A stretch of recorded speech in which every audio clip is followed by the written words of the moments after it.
দিনে যদি আমরা সোশ্যাল মিডিয়াতে চোখ রাখি তাহলে ব্ল্যাক ম্যাজিক সম্বন্ধে অনেক তথ্য জানতে পারবো। বিভিন্ন ইউটিউবাররা ব্ল্যাক ম্যাজিকের গল্প শুনিয়েছেন আমাদের। আমরা আত্মহারা হয়ে সেই সব গল্প শুনেছি, কেউ কেউ বিশ্বাস করেছি, আবার কেউ অবিশ্বাসের উপেক্ষা নিয়ে কেবল মজাই নিয়েছি। জানতে হবে ব্ল্যাক ম্যাজিক আসলে কী। ব্ল্যাক ম্যাজিক একটি গুপ্ত বিদ্যা। পাশ্চাত্য মিশর দেশে এই ব্ল্যাক ম্যাজিকের জন্ম বলে অনেকে মনে করেন। কেউ কেউ মনে করেন যে ব্ল্যাক ম্যাজিকের জন্ম ব্যাবিলনে, আবার কারো কারো মতে চীন দেশে ব্ল্যাক ম্যাজিক শুরু হয়। নানা মুনির নানা মত দূরে সরিয়ে রাখা যাক, তবেই দেখে নেওয়া যাক সমাজতত্ত্ববিদ এবং নৃতত্ত্ববিদেরা ব্ল্যাক ম্যাজিক সম্বন্ধে কী বলছেন। অধ্যাপক দুর্খেইম বলেন, ব্ল্যাক ম্যাজিক একটি গুপ্ত ক্রিয়া যা সমাজকে অস্থির করার জন্যে ব্যবহার করা হয়। ফ্রেজারের মতে ব্ল্যাক ম্যাজিক একটি অতি গুপ্ত ক্রিয়া যা ব্যবহার করা হয় বিপদ আপদের কালে। নৃবিজ্ঞানী ম্যালোনস্কি তিনি খুব সুন্দর করে বলেছেন, ব্ল্যাক ম্যাজিক একটি ক্রিয়া যা ভুডো ডল এবং পুতুল ক্রিয়ার দ্বারা এবং নখযুক্ত ক্রিয়ার দ্বারা হয়ে থাকে।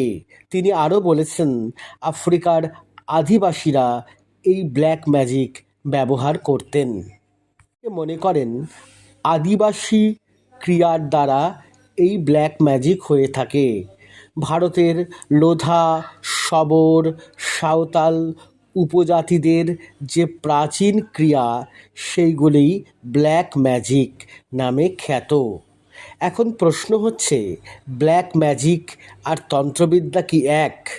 তন্ত্র শিবের মুখ থেকে এসেছে, মহাদেবী তা শ্রবণ করেছেন এবং বাসুদেব কৃষ্ণ তা অনুমোদন করেছেন। ব্ল্যাক ম্যাজিক কখনোই তান্ত্রিক ক্রিয়ার সঙ্গে যুক্ত নয়।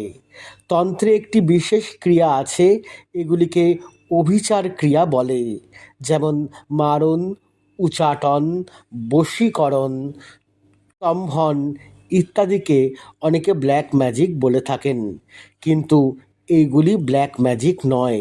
এগুলিকে আমরা অভিচার ক্রিয়া হিসাবেই উল্লেখ করতে পারি। ভারতীয় চিন্তায় কেবলমাত্র মায়াং গ্রামে যে ক্রিয়া করা হয়, মায়াং তন্ত্র যাকে বলা হয়, সেখানে কিছু ব্ল্যাক ম্যাজিকের মতো ক্রিয়ার উদাহরণ পাওয়া যায়, কিন্তু তন্ত্র আর ব্ল্যাক ম্যাজিক কখনোই এক নয়। এই ভিডিও দেখবার পর আপনারা এই ভুল কখনোই করবেন না। নমস্কার।